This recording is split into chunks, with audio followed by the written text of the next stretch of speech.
Bismillah. Assalamualaikum warahmatullahi wabarakatuh. Alhamdulillahi akbar, al-wahidul qahhar, al-azizul ghaffar, arsala rasulahu bil huda wa akhbar, wa anzalal qur'anal karim fihi 'iqqatu wal 'ibar, wa qala fi suratil kautsar inna a'tainakal kautsar fasholli li rabbika wanhar inna syani'aka huwal abtar. Masyarul muslimin, jamaah pengajian subuh warkop ero-ero yang alhamdulillah pada subuh hari ini dipertemukan lagi, yang mudah-mudahan semuanya dalam keadaan sehat walafiat. Amin ya rabbal alamin. Alhamdulillahi rabbil alamin. Bersyukur juga kepada Allah karena Allah masih pertemukan dalam satu majelis ilmu yang keutamaannya banyak sekali. Di antaranya adalah kita disamakan oleh Allah atau nilainya sama dengan orang yang duduk di taman-taman surga. Kalau cari mikir taman di sini daerah Sudiang, taman itu tidak ada yang ada bunga-bunganya, ada kupu-kupunya. Di mana itu? Taman Sudiang. Perumahan satu, karena tidak adanya itu taman. Coba di mana Sudiang? Karena saya keliling cari, tidak ada. Nah, kita ibarat berada di dalam taman-taman surga yang kalau di taman pasti sejuk hawanya, sejuk perasaan tak, dan kayak lepas itu kegelisahan di dalam hati tak. Jadi kalau hari ini masih ada kegelisahan, ayo coba renungi lagi pengajian tak. Yang kita harapkan dari hadir tak di pengajian adalah semakin sejuk hati tak, semakin tenang perasaan tak, yang kemudian itu berefek dalam kehidupan tak. Jamaah yang dimuliakan oleh Allah Subhanahu wa Ta'ala, tidak lupa kita bersolawat kepada baginda Rasulullah Sallallahu Alaihi Wasallam. Beliau adalah suri tauladan yang baik, yang jasa beliau tidak akan pernah lepas dari kehidupan tak sebagai seorang yang beriman. Beliau yang dituduh macam-macam untuk memperjuangkan risalah dari Allah, dituduh penyihir, pembohong. Itu Nabi Muhammad semua rasakan. Tidak hanya disakiti dengan ucapan, Pak, Bu, tapi Nabi Muhammad juga disakiti dengan perbuatan. Jadi kalau kita baca sirahnya Nabi Muhammad, beliau kotor badannya dilempar kotoran onta, ada sampai melempar batu dan tumit beliau berdarah. Sehingga hari ini kita ketika menikmati keimanan itu semuanya lebih enak dibanding diperjuangkannya Rasulullah atas keimanan tersebut.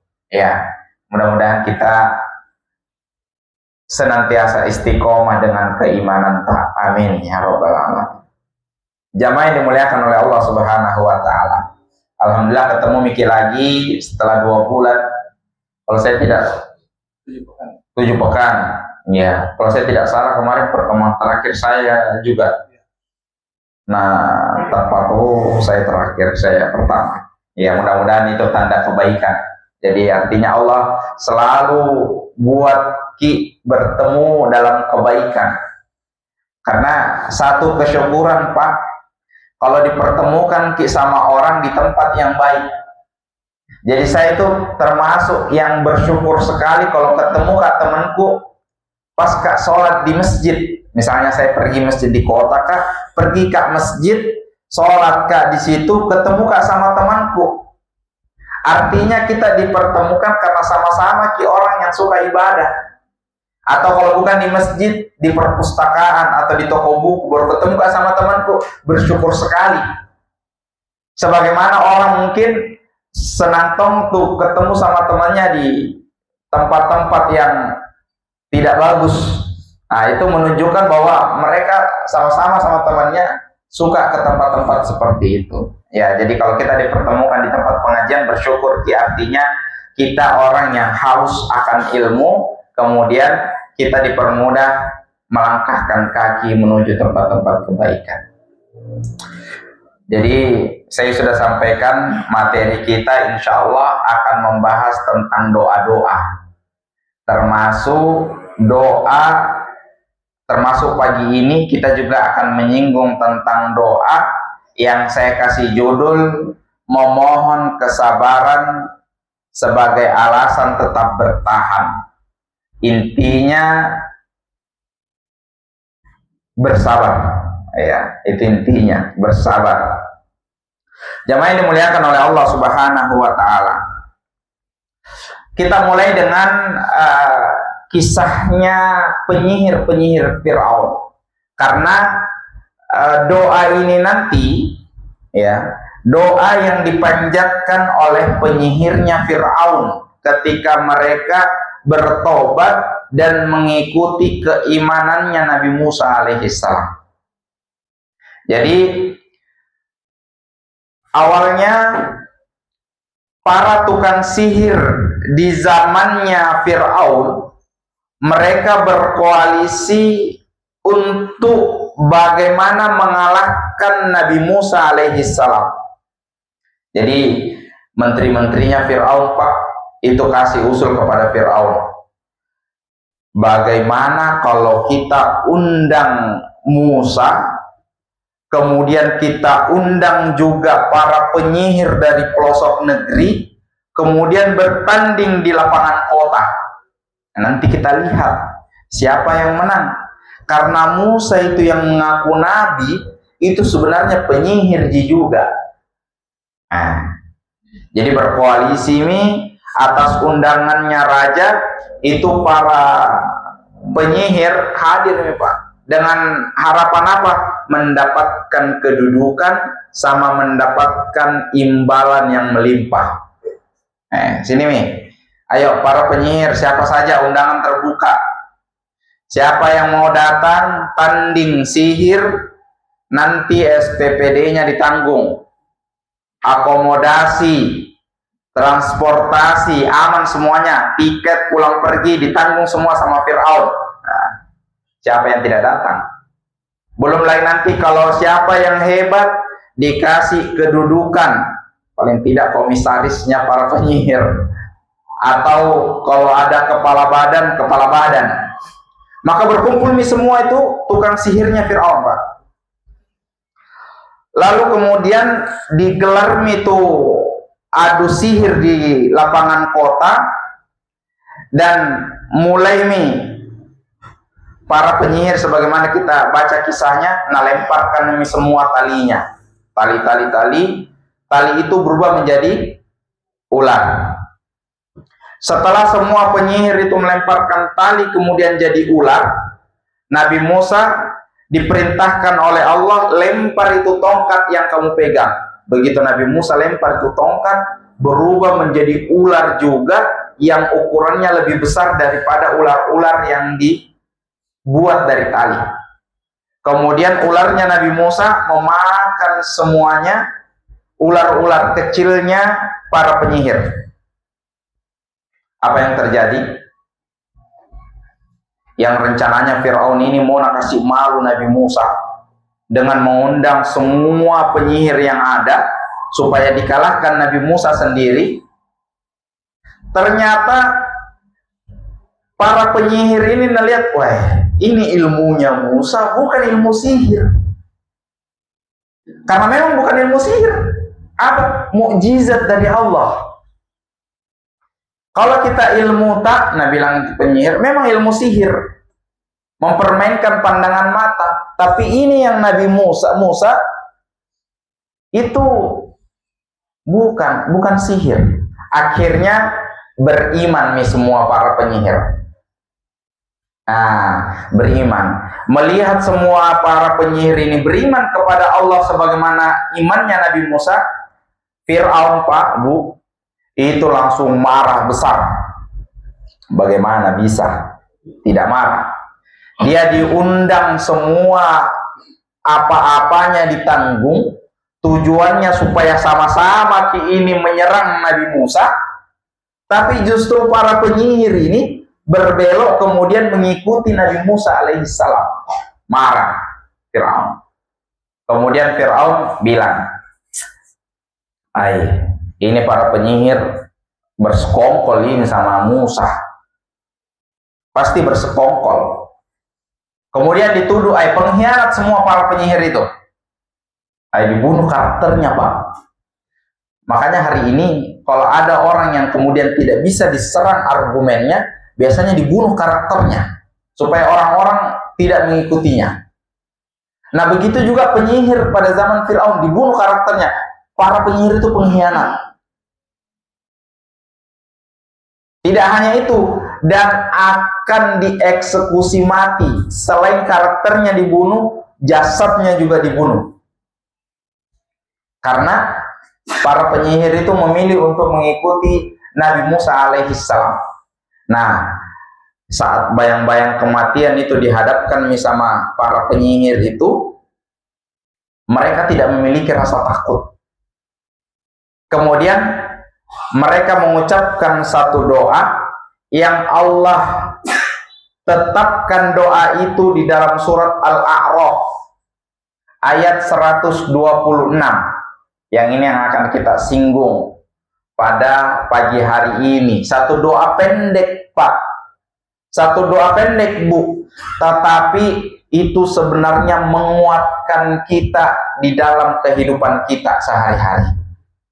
Apa doanya? Tukang sihir Fir'aun yang bertobat dan beriman kepada Nabi Musa, Rabbana afrig alaina sabran wa tawaffana muslimin. Ya, saya ulang. Rabbana afrig alaina sabran wa tawaffana muslimin. Sekali lagi. Rabbana afrig alaina sabran wa tawaffana muslimin.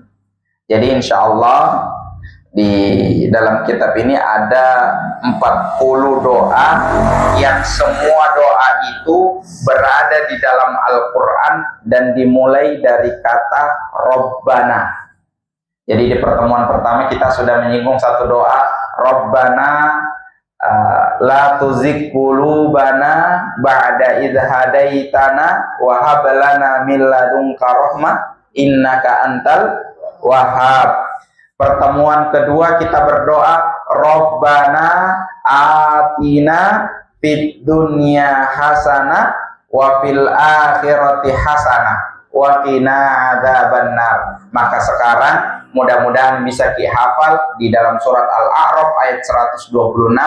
Allah mengajarkan satu doa, Rabbana afrigh alaina sabran wa tawaffana muslimin. Artinya, ya Rabb kami, afrigh alaina sabran, limpahkan kepada kami kesabaran, wa tawaffana muslimin, dan wafatkan kami dalam keadaan berserah diri.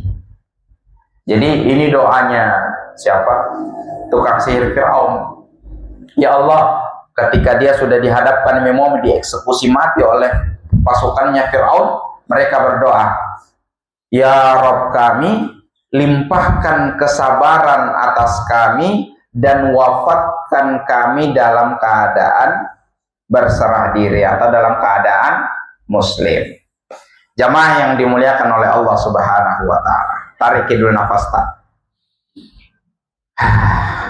Kayak lupa tadi bernafas. Ya. Jadi ini kita tentang kesabaran. Kenapa doa ini perlu?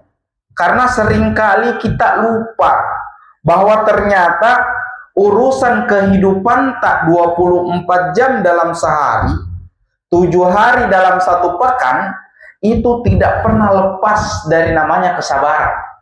Harus hadir terus itu kesabaran.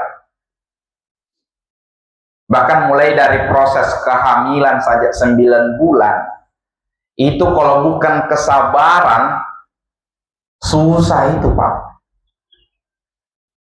Tanya Miki istri Pak, ibu-ibu di belakang. Berbicara mulai dari kehamilan 9 bulan, nah itu semuanya sabar semua urusannya itu.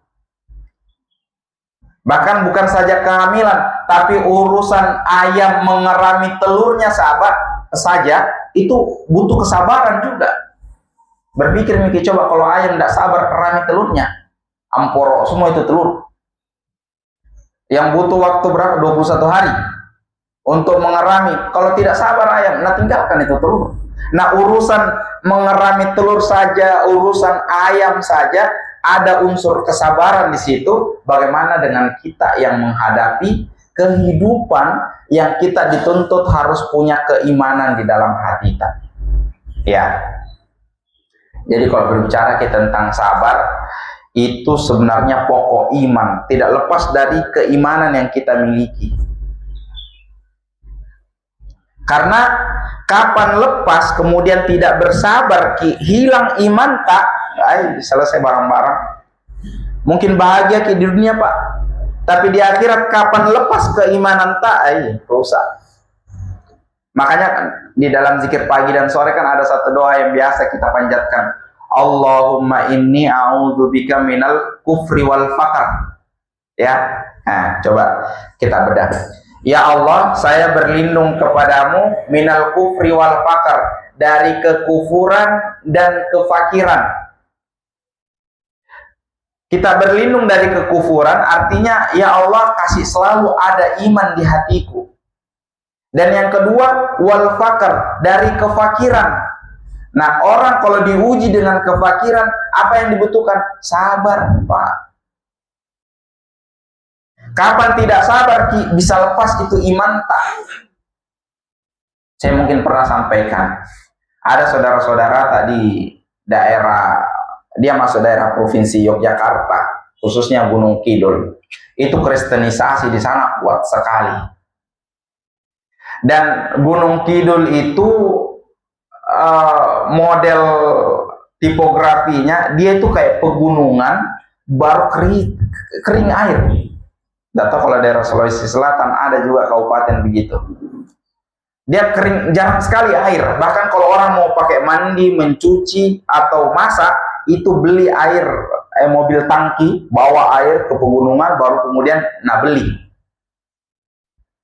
Dan mereka semuanya muslim, beriman.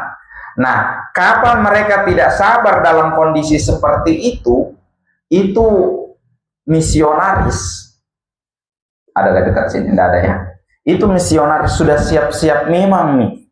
Kalau mau kau pindah agama, kau kasih kau Indomie 1 kardus. Nah, untuk mata pencarianmu kau kasih kau 2 sapi. Yang penting mau tinggalkan itu agamamu. Maka dalam kondisi seperti itu, doa ini berfungsi sangat kuat untuk najaga ki. Ya Allah, limpahkan kesabaran di dalam diriku dan matikan saya dalam keadaan Islam. Jadi kalau berbicara sabar sama iman Pak, ibarat iman itu anggota tubuh, sabar itu kepalanya. Dan tidak bisa seseorang tetap hidup ketika kepalanya sudah tidak ada. Ini perumpamaan sabar atas keimanan tak. Kalau mungkin orang hilang kakinya 1 masih bisa hidup, hilang kakinya 2 masih bisa hidup. Tetapi kapan hilang kepalanya? Oh salam. Maka Umar bin Khattab pernah bilang as-sabru, kesabaran itu fa innahu minal iman bimanzilatir ra'si minal jasad. Posisinya sabar terhadap iman tak ibarat kepala bagi tubuh. Bayangkan, fa idza qata'a ra'su, ketika kepalanya itu hilang, fala baqa'u lil jasad. tidak ada guna-gunanya itu jasad, pasti mati. Nah, jamaah yang dimuliakan oleh Allah Subhanahu wa taala, terakhir saking istimewanya itu sabar, Pak, Bu. Disebutkan di dalam Al-Qur'an sampai 90 kali. Banyak sekali itu 90 kali. Seorang sahabat saja yang disebut namanya satu kali dalam Al-Quran istimewa sekali. Nama disebut dalam Al-Quran. Beda kalau Abu Lahab ya. Kalau Abu Lahab disebut memang dalam Al-Quran tapi ditetapkan bilang sebagai penghuni neraka. Nah, ini kesabaran saking pentingnya Allah sebutkan di dalam Al-Quran sampai 90 kali. Jadi ini bukan urusan sederhana. Dan kalau berbicara tentang kesabaran, itu bukan sekedar sabar ketika menghadapi ujian. Tetapi kalau berbicara tentang kesabaran, ketika kita melaksanakan ketaatan kepada Allah, di situ juga ada kesabaran. Berbicara menjauhi larangan Allah, di situ juga ada kesabaran. Jadi kesabaran itu bukan pas ditimpa musibah saja. Contoh, sabar dalam ketaatan, Pak. Bangun sholat subuh, dingin enak tidur di bawah selimut tapi harus sabar buka selimut, sentuh air, pergi masjid untuk melaksanakan ketaatan. Kalau tidak sabar, nanti ditinggalkan itu sholat subuh. Sabar dalam ketaatan ketika Allah perintahkan untuk taat kepada kedua orang tua Kalau tidak sabar nah itu orang tua, semakin orang tua semakin jadi anak kecil. Jadi orang tua semakin seperti anak kecil. Mungkin bagi kita yang masih ada orang tua, apalagi umur kami begini, baru kemudian masih ada mamak bapak itu diurusi persis sebagaimana orang tua tak urusi kidul di waktu kecil. Nah, itu ketaatan yang pahalanya besar, yang kalau tidak bersabar moro-moro terus setiap hari dan lain sebagainya. Belum lagi kemaksiatan. Kalau tidak sabar terhadap larangan-larangannya Allah, bisa jadi tergoda untuk melaksanakan. Maka kita berharap ketika ada kemaksiatan, sebagaimana posisi sebagaimana Nabi Yusuf. Ketika ada kemaksiatan di depan mata yang bisa saja dilakukan karena dalam keadaan tertutup, tidak ada manusia yang lain bisa lihat. Satu keimanan dan kesabarannya Nabi Yusuf yang buat bertahan tidak nak kerjakan itu barang-barang.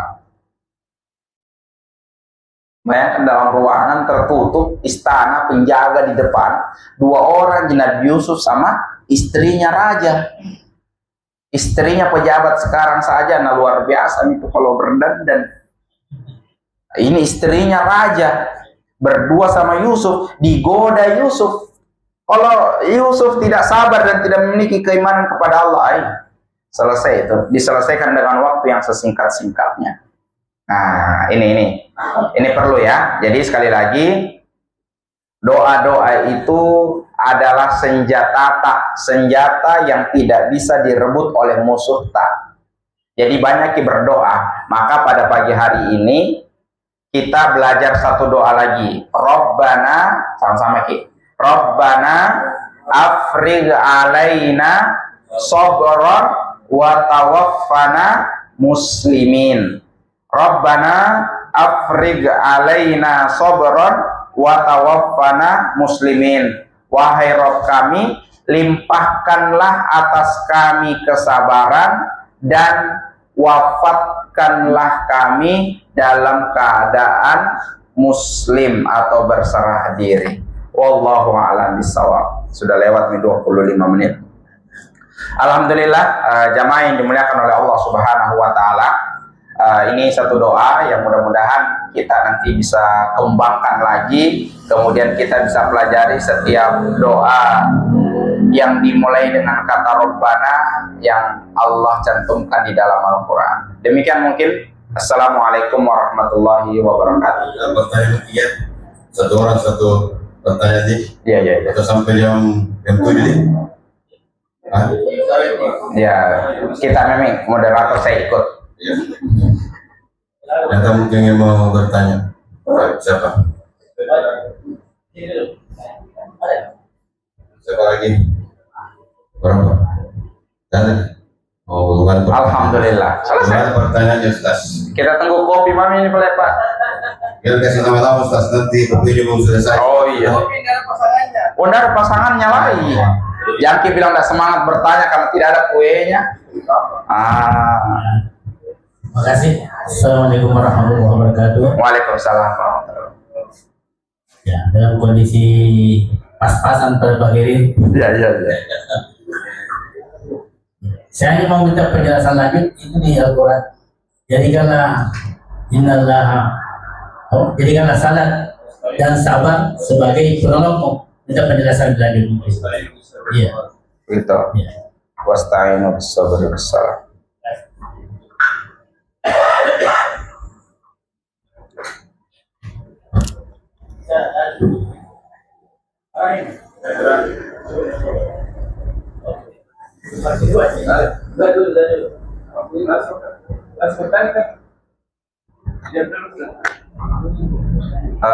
Bagaimana? Sudah dijawab atau sudah masuk nih tadi? Dari kita aja belum. Kalau misalkan ada lagi, enak. Nanti sekali dijawab, tutup nih, ngopi, selesai. Terima kasih. Assalamualaikum warahmatullahi wabarakatuh. Waalaikumsalam. Alhamdulillah, alhamdulillah. Tadi judul materi yang disampaikan Pak Ustadz, mohon kesabaran sebagai alasan tetap bertahan. Mungkin dari judul ini saya mohon penjelasan dari apa maksudnya nih Pak Ustadz? Ya. Moderator tadi sudah sentil-sentil bilang bertanya apa ini? Ya. Oh ya. Bisa terkait Ramadan mungkin atau gimana? Ya. Baik. Alhamdulillahirrahmanirrahim. Saya jawab yang disampaikan Pak Haji tadi. Penjelasan lebih lanjut mengenai ayat wasta'inu bis-sabri was-shalah. Memohonlah pertolongan kepada Allah dengan sabar dan sholat. Oke. Nah, ini akan saya jelaskan singkat sebagaimana yang saya ketahui sambil kita tunggu kopi dibagi-bagi ya.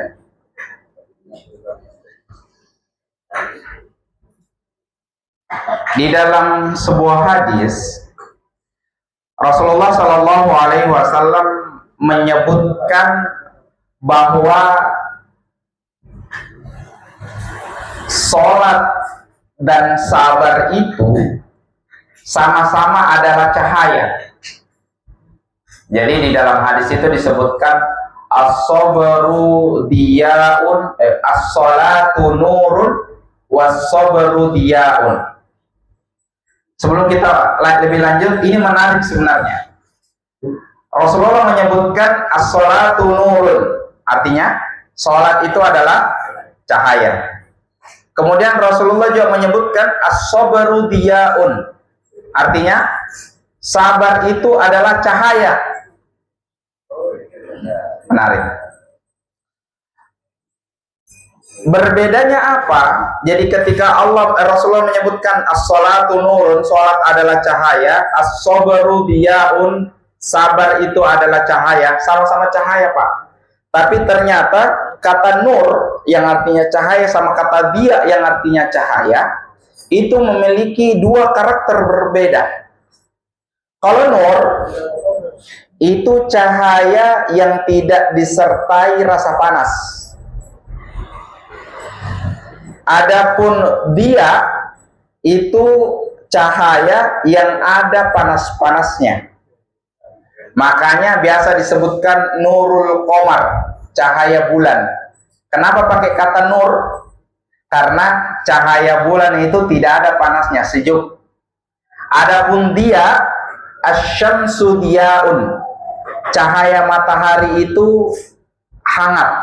Karena itu yang tadi, perhatikan dulu. Nur sama dia sama-sama artinya cahaya, tetapi beda karakter cahayanya. Kalau nur ini sejuk panasnya, biasanya digunakan untuk bulan. Cahaya bulan itu kalau malam kan sejuk, tidak ada panasnya. Tapi kalau dia itu cahaya yang ada panasnya.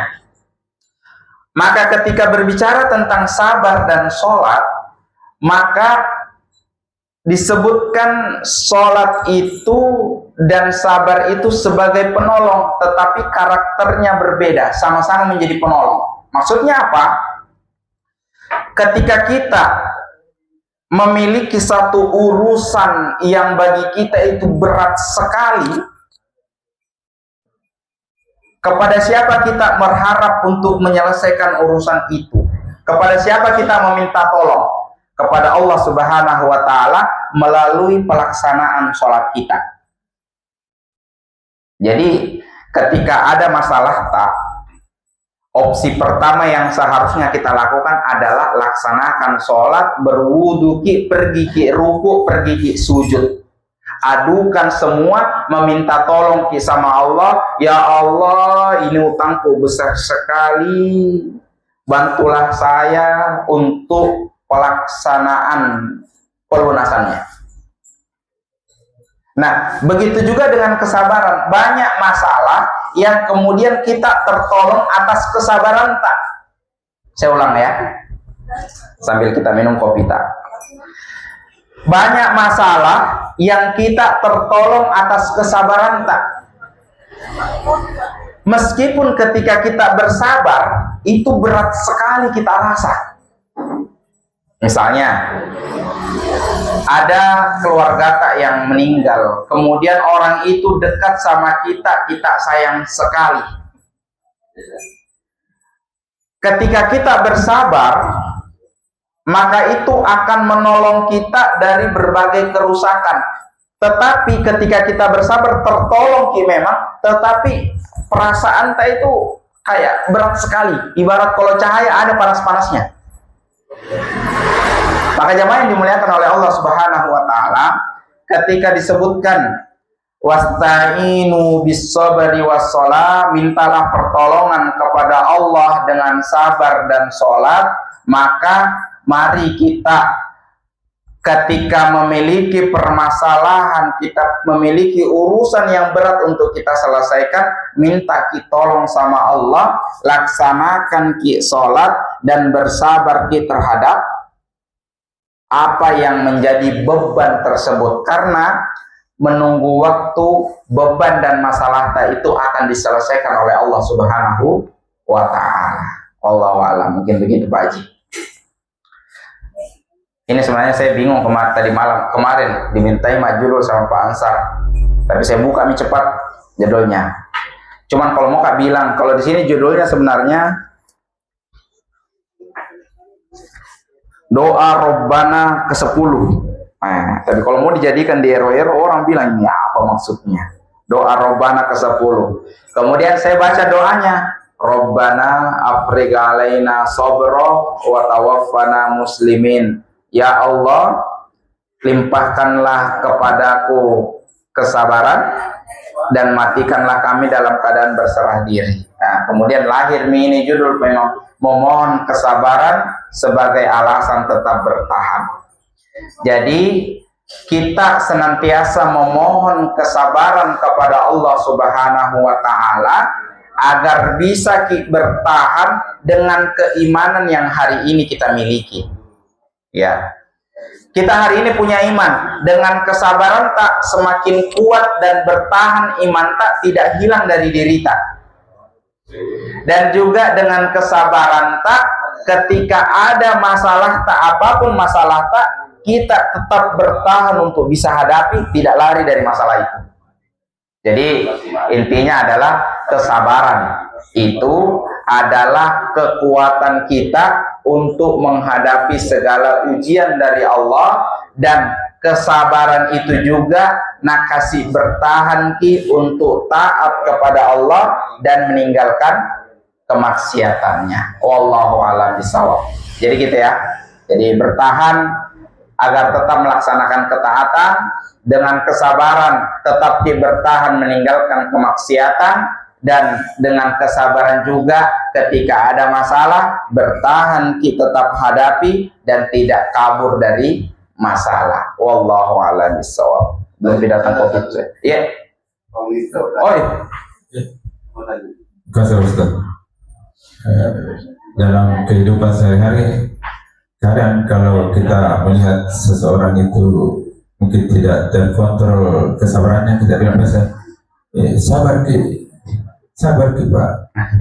Apakah ini doa kesabaran bisa kita sampaikan ke orang?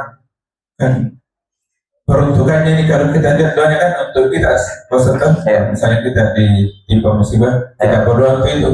Apakah kita bisa mendoakan orang supaya dia menjadi sabar? Oh iya. Contoh tadi kan itu tadi karena kita ada bilang sabar ki Pak. Ingat ki sabar ki. Mohon penjelasan, terima kasih. Didoakan orang atau gunakan doa ini atau bagaimana? Didoakan. Oh iya. Oke. Cara itu saya parama. Apa itu parama? Parama sebab tidak bisa bikin orangnya. Pelan. Ya, jamaah yang dimuliakan oleh Allah Subhanahu wa Ta'ala, ketika kita lihat orang mungkin emosi gitu ya, kemudian kayak tidak sabar ini orang. Kalau saya pribadi langsung kubawa bagaimana jeleknya itu orang dilihat emosi, marah-marah, ke bawah diriku. Jadi saya bilang, wah, kalau ternyata marah-marah seperti itu jelek muka tadi dia. Jadi berusaha, insya Allah saya tidak akan melakukan hal yang sama sebagaimana yang lakukan itu orang. Gitu. Kemudian ketika ada orang yang kemudian kehilangan kesabaran, tidak bisa natahan, kan as-sabr itu kan al-habsu, menahan diri. Itu definisi sabar. Sabar itu natahan dirinya dari hal-hal yang merusak, dari hal-hal yang dilarang sama Allah. Ketika ada orang yang terlihat tidak bisa natahan dirinya, baik emosi atau sembarang lakukan, lepas kontrol, pertama bisa kita tegur. Sebagaimana Nabi Muhammad pernah tegur ibu-ibu yang kehilangan kontrol di atas kuburannya anaknya. Kan ketika ada ibu-ibu itu yang menangis, peluk kuburannya anaknya, kemudian sembarang bilang, pukul-pukul dirinya, Nabi Muhammad tegur ini ibu, Bu, isbiri, bersabar ki Bu. Hari ini kalau misalkan ada orang emosi begitu langsung bilang ki bersabar ki, kira-kira apa yang jawabkan kita orang? Lalu bisa Korea, suruh sabar, emosi begini.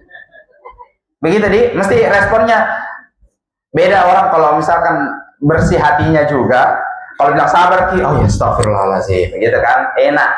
Tapi kalau orang tinggi sekali di sini itu darahnya, mau bilang, sabar ki, Pak, sabar ki, sudah, sembarang. Dan begitu juga ternyata ketika, bukan cuma kita seperti itu, ketika Nabi Muhammad tegur itu ibu, apa jawabannya tadi? Bu di belakang, enak ki bilang bersabar, bukan kita alami.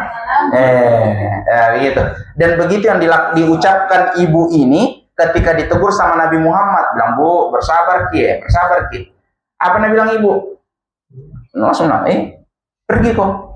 Kau bilang enak, kau bilang bersabar karena tidak mau alami sebagaimana yang saya alami.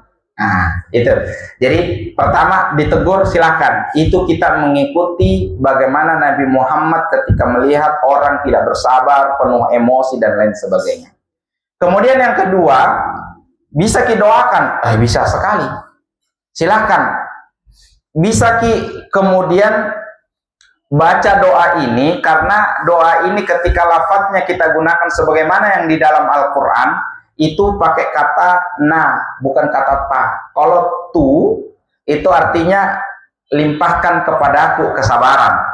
Tapi kalau Rabbana afrig alaina, itu artinya ya Rob kami, limpahkanlah kepada kami itu lebih satu orang, sobron, kesabaran, watawaffana muslimin. Jadi kalau misalkan ada orang lepas kontrol dirinya, emosi kemudian kita baca nih Rabbana afriq alaina sobron watawaffana muslimin.